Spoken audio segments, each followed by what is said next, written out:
Before we begin, if you're listening to this alone at night, you're exactly where you should be. Subscribe and turn on notifications for more true horror stories, disturbing encounters, and unexplained events uploaded every day. Now lock your doors, turn off the lights, and let's get into tonight's stories.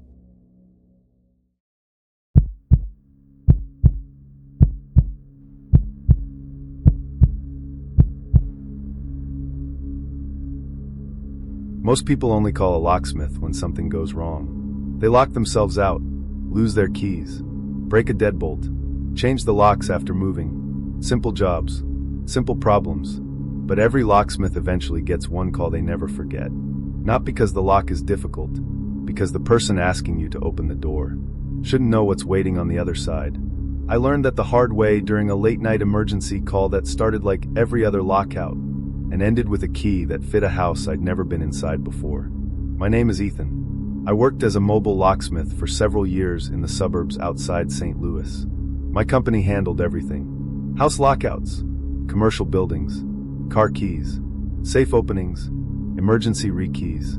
Most nights were quiet, but whoever was on call answered the phone 24 hours a day. That weekend, it was my turn. Just after midnight, dispatch forwarded an emergency lockout. A woman sounded frightened. She said she'd stepped outside to take out the trash. The wind slammed the door behind her. Her phone and keys were still inside. She gave me an address in an older neighborhood about 20 minutes away. Nothing unusual. Lockouts happened every night.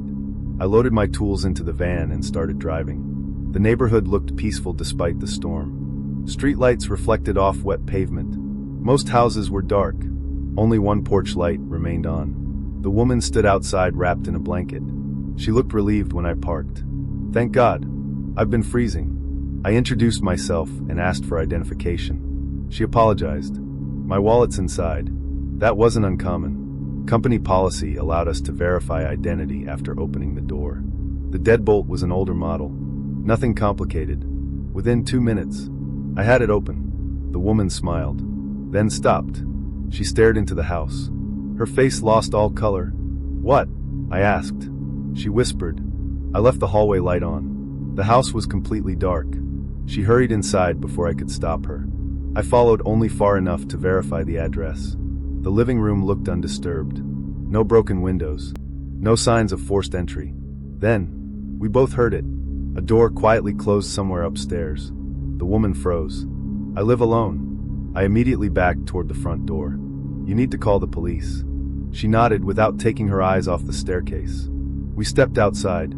She called 911. Officers arrived within minutes. They searched the house. Nobody. Every window remained locked from the inside. Nothing had been stolen. The officers assumed we'd heard the old house settling during the storm. The woman thanked me. I left. I should have forgotten about it. Instead, the next morning, I found a key on the passenger seat of my van. It wasn't mine. None of my customers had given it to me. It was an old brass house key with no markings. I assumed it belonged to the woman. I drove back to return it. She answered the door looking exhausted. "Did you forget this?" She stared at the key. "I've never seen it before." I laughed awkwardly. "It was in my van." "It isn't mine." Something about the way she said it made me slip the key back into my pocket. Over the next week, the same key kept turning up. I'd leave it in the shop. The next morning, it would be back inside my van. I threw it away twice. Both times, it returned, always lying on the driver's seat. Another late-night lockout came in several days later. Different customer, different town. When I arrived, my stomach tightened. The front door used the exact same brand and model as the brass key in my pocket. Without thinking, I held the key against the lock. It fit perfectly. I hadn't picked the lock. I hadn't decoded it. The key simply fit. I didn't use it. Instead, I completed the lockout normally. But I couldn't stop thinking about it. How could one random key fit two completely different houses? Curiosity eventually got the better of me. After work one evening, I visited an abandoned house scheduled for demolition. The property manager had already hired us to replace several locks weeks earlier. No one had lived there for years. I pulled the brass key from my pocket. It slid into the deadbolt effortlessly. The lock clicked open. The electricity had long been disconnected. Dust covered every room. My flashlight swept across peeling wallpaper and broken furniture. Then I noticed something strange. Every interior door already stood open. Except one, a narrow door beneath the staircase. The brass key fit that lock too. I unlocked it slowly. The room beyond wasn't a closet. It was a workshop. Shelves lined every wall. Hundreds of keys hung from labeled hooks. House keys, padlock keys, mailbox keys, safe keys, thousands of them. At the center of the room sat a locksmith's workbench. A business card rested on top. The company name had faded. Only one sentence remained readable. Every lock remembers. A floorboard creaked behind me. I spun around. Nobody.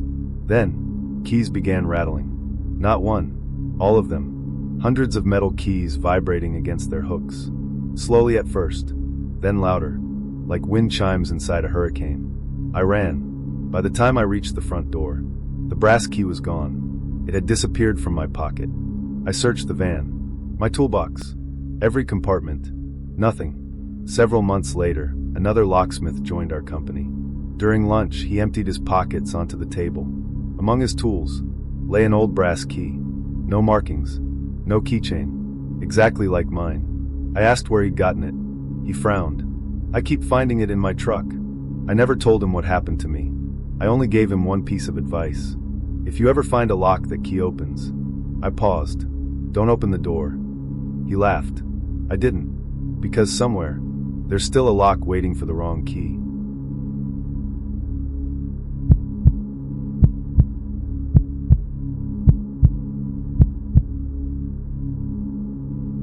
One of the most uncomfortable jobs a locksmith can get is changing the locks after an eviction. You never know what happened inside the apartment. Sometimes the tenant left peacefully.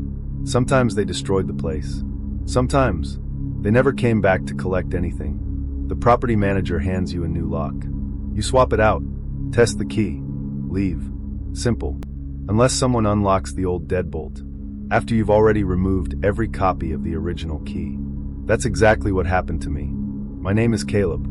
I spent several years working as a mobile locksmith throughout northern Texas. Most of my work came from apartment complexes and property management companies. Whenever someone moved out, I replaced every exterior lock before the next tenant arrived. It was routine work. Fast. Predictable. Usually finished in under 30 minutes. One Friday afternoon, I received a request to rekey an apartment after an emergency eviction. The property manager sounded eager to have it done immediately. There are no tenants left? I asked. No. Apartment's empty. Just change the locks and leave the new keys in the office. Easy enough. The complex sat on the edge of town. Older buildings. Outdoor staircases. Long breezeways that echoed whenever someone walked across them. Apartment 412 was on the 3rd floor. The manager met me outside. She handed me the master key. I'll be in the leasing office if you need anything. Then she hesitated. If you hear knocking. She stopped herself. Never mind. Before I could ask what she meant, she walked away. The apartment looked abandoned. Most of the furniture had already been removed. Only a broken dining chair and a stained mattress remained. The air smelled stale, like the place had been closed up for months instead of days. I began replacing the deadbolt. Old cylinder out. New cylinder in. Everything normal. As I tightened the final screw, I heard 3 slow knocks. From inside the apartment. Not at the front door. Behind me. I turned. The bedroom door had been closed. Now it stood open. Darkness filled the room beyond. I figured the wind had moved it. Except every window was shut. I checked the room. Empty. No closets open. No broken windows. Nothing. When I returned to the living room, the old deadbolt I'd removed from the front door was gone. I searched my tool bag, the kitchen counters, the floor. Nothing. I was certain I'd left it beside my drill. Thinking I'd accidentally dropped it into the trash, I finished the installation and tested the new lock. Perfect. The old key no longer worked. Exactly as it should. I packed my tools and stepped into the hallway. The moment the apartment door closed behind me, I heard the new deadbolt unlock. Click. I immediately reopened the door. The apartment was empty. The deadbolt now sat in the unlocked position. I knew I'd locked it. I tested it again. Locked. Unlocked. Everything functioned normally. I shrugged it off and headed downstairs. Halfway across the parking lot, my phone rang. It was the property manager. Did you go back inside? No. The maintenance supervisor says the apartment door is standing open. I turned around. Apartment 412 was 3 floors above me. Even from the parking lot, I could see the front door hanging open. I hurried back upstairs. The apartment was empty again. But this time, every interior door stood open. Bedroom, bathroom, closets, even the kitchen cabinets. I was certain several had been closed before. The property manager joined me. Did you open all these? No. She quietly shut every door. We're leaving. Back in the office, I handed her the new keys. Then asked, what was that about? She stayed silent for several seconds. Finally, she opened an old maintenance folder. Inside were dozens of completed work orders. Every one belonged to apartment 412. Lock replacement, door adjustment, deadbolt repair, latch won't stay closed. Every few weeks, another locksmith had been sent. Why? I asked. She pointed toward the oldest report. The handwritten note simply read, door keeps unlocking itself. I laughed nervously. You don't actually believe that. She didn't answer. Instead, she opened another folder. This one contained invoices from different locksmith companies. Different names, different technicians, all replacing the same lock. Again, and again, and again. Several days later, I received another service request. Same apartment, same manager. The description was only 4 words. Deadbolt won't stay locked. I almost declined. Curiosity won. When I arrived, the apartment was still vacant. No one had moved in. The manager handed me the keys. I already checked. No one's inside. I unlocked the door. Everything looked exactly as before. Except, the old deadbolt I thought had disappeared sat neatly on the kitchen counter. Clean. Polished. Almost new. A small brass key rested beside it. Not one I'd cut. Not one belonging to the new lock.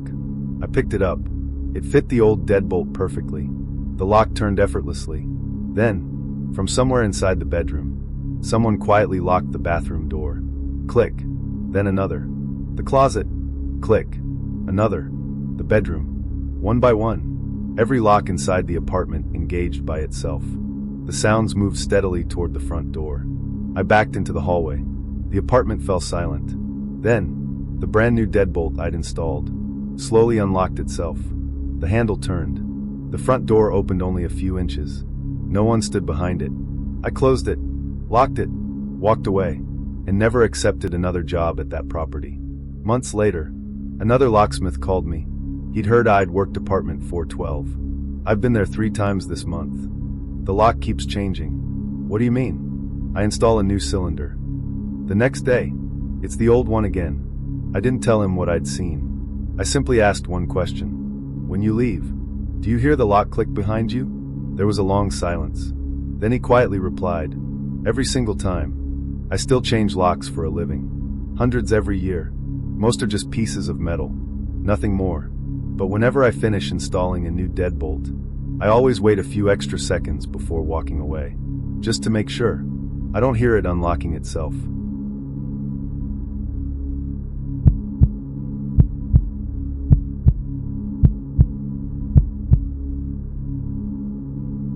Most emergency locksmith calls happen for one of 3 reasons.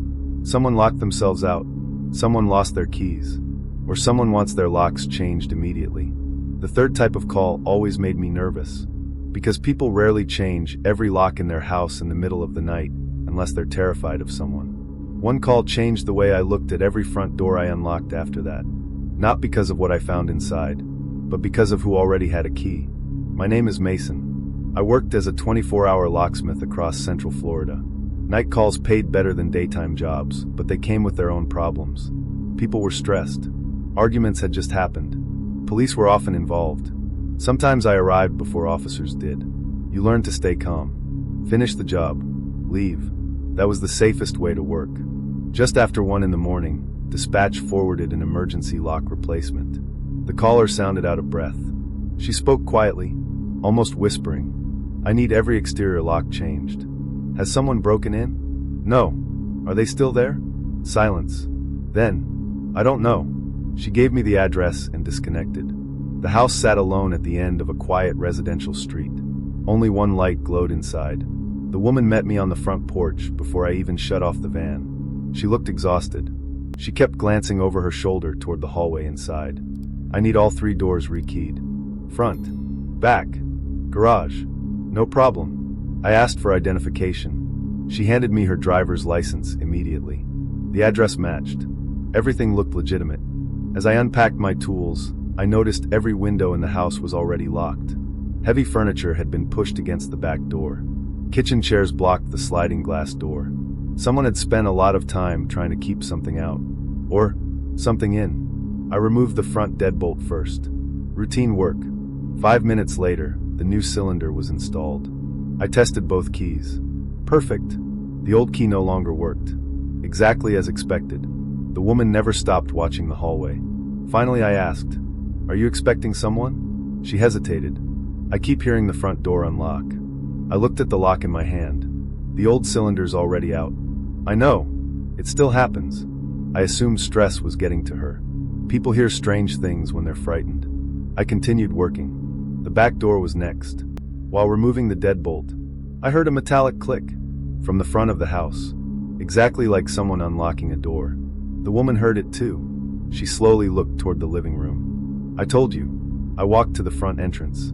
The new deadbolt remained locked. No damage. No movement. Nothing unusual. Then, the doorknob slowly turned. Not enough to open. Just enough to prove someone was trying it from the outside. I pulled the door open immediately. The porch was empty. Rain fell steadily. No footsteps. No parked cars. No one walking away. Only silence. I finished the remaining locks as quickly as possible. 3 new deadbolts. 3 new keys. Every exterior entrance secured. Before leaving, I tested each lock one final time. Everything worked perfectly. The woman finally looked relieved. I was halfway back to my van when she called my name. "Wait." I turned. She stood frozen in the doorway, holding all 3 new keys. "I only have these." "Right." She swallowed. "Then who locked the garage?" The garage door was visible from the driveway. It had definitely been open when I left. No, it was closed. The side entry door leading into the garage was locked from the inside. Neither of us had gone near it. I unlocked it with the new key. The garage was empty. Her car, storage shelves, lawn equipment, nothing else, until I noticed the interior door leading into the kitchen. The deadbolt I'd just installed had been removed. My stomach tightened. The screws lay neatly on the floor. The cylinder sat on a workbench. No drill, no screwdriver, no signs of forced removal. Someone had taken it apart by hand in less than a minute. The woman whispered, "Can we leave?" I nodded. We stepped outside together. I locked the front door again. This time, I watched it carefully. The bolt slid fully into place. Solid. Secure. Then, without anyone touching it, the lock slowly turned backward. The deadbolt retracted by itself. The front door drifted open. Only a few inches. Just enough for darkness inside the hallway to become visible. Neither of us moved. A soft metallic sound echoed from somewhere inside. Another lock. Then another. Every lock in the house. One after another. Click. Click. Click. As though someone inside was unlocking every door we'd just secured. The woman started crying. I called the police.